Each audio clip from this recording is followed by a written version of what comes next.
ayca dal leen ak jàmm mbokk internet yi ñëwaat nañ beneen yoon àndaat ak professeur Ousmane Ndiaye nag tey nag da leen di xamale yan njëriñ ñoo nekk ci garab gi nga xam ne mooy mango bari na njëriñ lool ci doomu aadama yi ci bu koy jëfandiku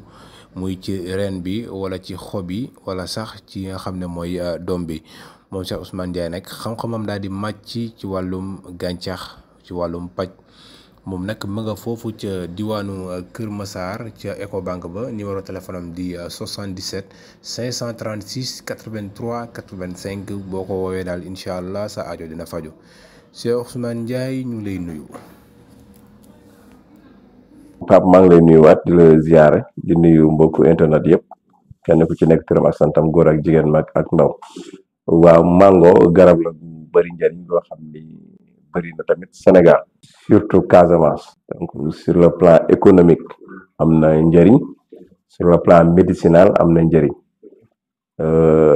bi ci njëkk rek mooy que ni day faj xiif kon rek am na njëriñ déjà waaw donc xob yi bëri na njëriñ ñam wi muy doom bi aussi bëri na njëriñ donc boo ci jël rek xas bi bëri na njëriñ reen bi bëri na njëriñ donc kon garab bu bëri njëriñ la comme niñ koy waxee rek garab la boo xamante ni comme Pape ni ma doon wax sànq ci wàllu prévention ñi amagul diabète exemple mën nañ koy jël de temps en temps di ko naan xob yi dina leen prévenir ci diabète ba ci hypertension bu yéeg ma ñu ko amagul mën nañ ko jël de temps en temps ba ñi ko am sax donc day leen di prévenir ci yu bari doom bi aussi nit ki bu koy lekk du faral di constipé day dem da nga lay lâché day dem toilette donc loolu aussi di ko faral di jël baax na ci donc dina la yóbbu constipation bi bañ la doo seere waa kay te loolu tamit aussi baax na donc bu ko defee tamit garab la goo xamante ni moom même scientifique yi d'accord nañ ni moo gën garabu tétanos moo gën piqûre tétanos ci doomu aadama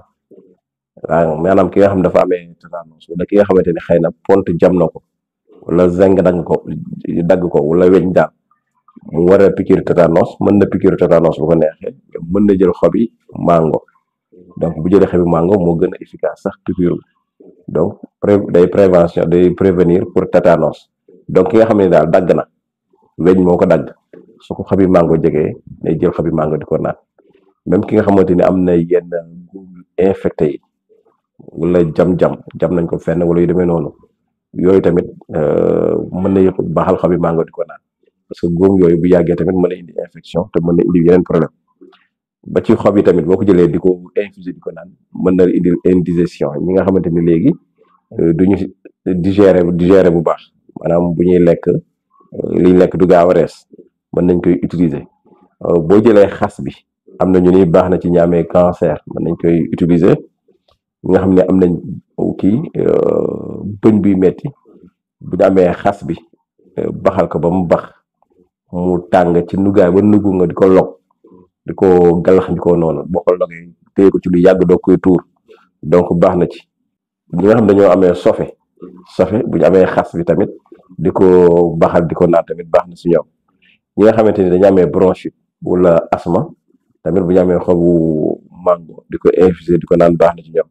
ñi nga xamante ni tamit parfois saalu mango bi bu weex bi ci biir suñ ko amee lakk ko ba mu def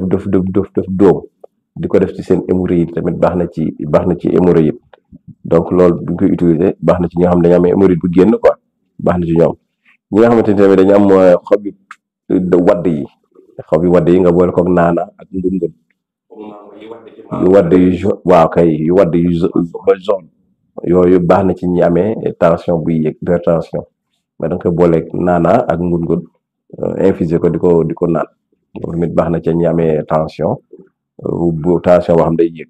ñi nga xam ne amee nañ cholestérol aussi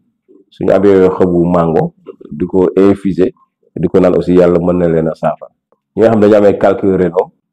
moom it buñ ko jëlee di ko infuser mën na leen a saafara parfois ñi nga xam dañu am problème insomnie mooy nelaw dafa leen di xaw a jafe buñ tëddee duñ mën a nelaw lu bari surtout suñu amee xobu mango bi di ko infuser yàlla mën na leen a saafara aussi parfois ñi nga xam dañu amee jaare aussi muy biir bi daw donte waxoon nañ mango bi xob bi moom baax na ci doom yi, baax na ci jaare ci constipation ci seere. mais gis nga xob bi tamit boo ko amee di ko infuser fekk nga am nit ki amee jaare su ko jël yàlla mën na ko saafara. donc les problèmes respiratoires ñi nga xam ne dañu am problème moo nooy bu ñu amee xobi mango di ko infuser yàlla mën na leen cee dimbali. ñi nga xam ne dañu amee sëqat problème mu sëqat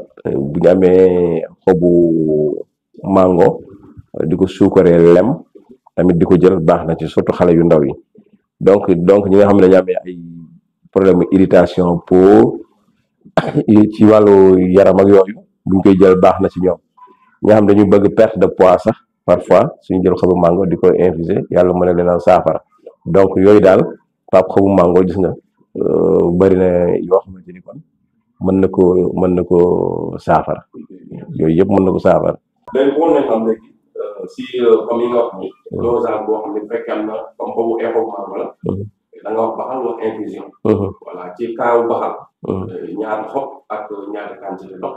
ci kaawu infusion ñaata xob ñaata quantité ndox. ci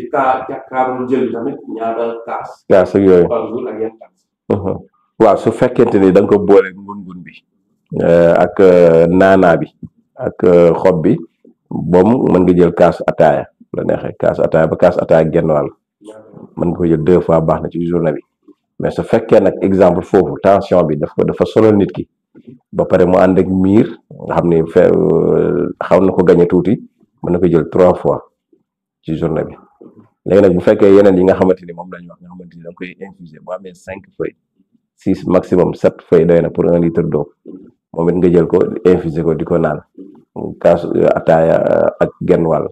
wala digg kaas bi ñuy ndekkee moom it baax na ci digg kaas bi ñuy ndekkee ba mu digg rek nga jël ko di ko naan suba ngoon baax na ci. donc noonu lay demee quoi incha allah. mais daal garab la goo xamante ni pap bëri na lu mu mën a faj te bëri na njëriñ ku ko essayé daal di nga xam ni nit ki li mu koy faj mi ngi ci buntu këram parce que garabu mango moom defe naa Dakar sax bëri na fi. waaw xobi mango moom yaakaar naa ni nekkul lu jafe moom waaw. professeur am na solo yaakaar naa ni nga participé am na fekkee am na loo ci ñu jëlee ko bii ñëw ñu wax ci huile. waaw li ñu ci tëjee rek mooy pap garab la bu bëri njëriñ ci wàllu économie ci wàllu santé ci wàllu yeneen ak yeneen donc noonu la baaxee. donc kon xëy na vidéo bi di ñoo mën naa ñu waxtaan ci économiquement au moins que am ñu yoo xam dinañ ci mën a réaliser dara quoi. wasalaamaaleykum wa rahmatullahi wa barakatuh. Waaleykum salaam wa rahmatullah.